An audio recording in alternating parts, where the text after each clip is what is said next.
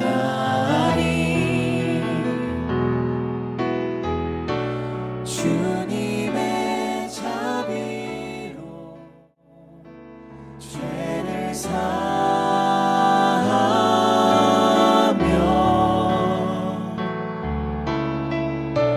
주님의 자비로 임하소서.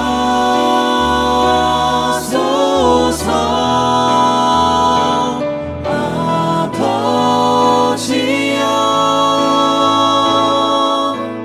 고쳐 주소서.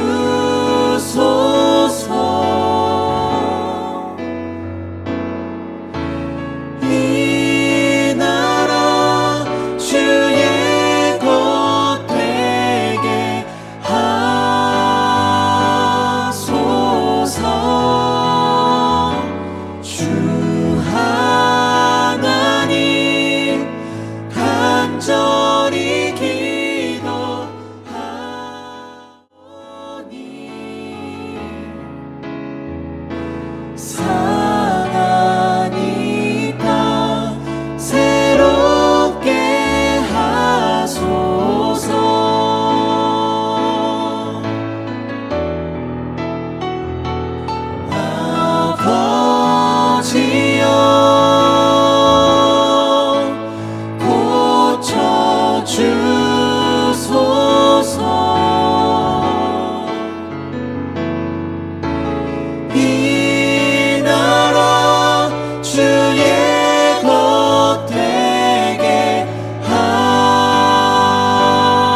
상하니까 새롭게 하소서.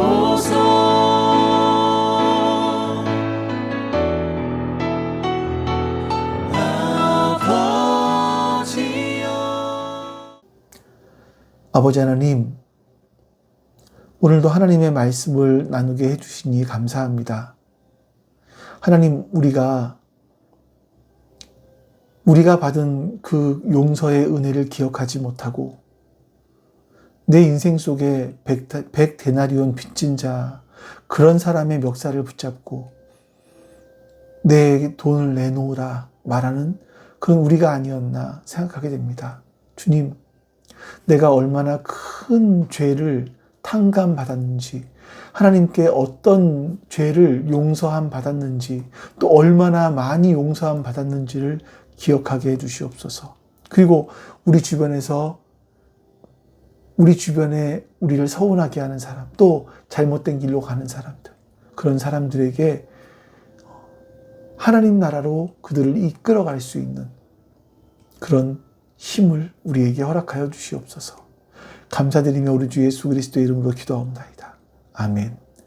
하늘에 계신 우리 아버지여, 이름이 거룩히 여김을 받으시오며 나라가 임하시오며 뜻이 하늘에서 이루어진 것 같이 땅에서도 이루어지이다. 오늘 우리에게 일용할 양식을 주시옵고 우리가 우리에게 죄 지은 자를 사하여 준 것 같이 우리 죄를 사하여 주시옵고 우리를 시험에 들게 하지 마시옵고 다만 악에서 구하시옵소서. 나라와 권세와 영광이 아버지께 영원히 있사옵나이다. 아멘.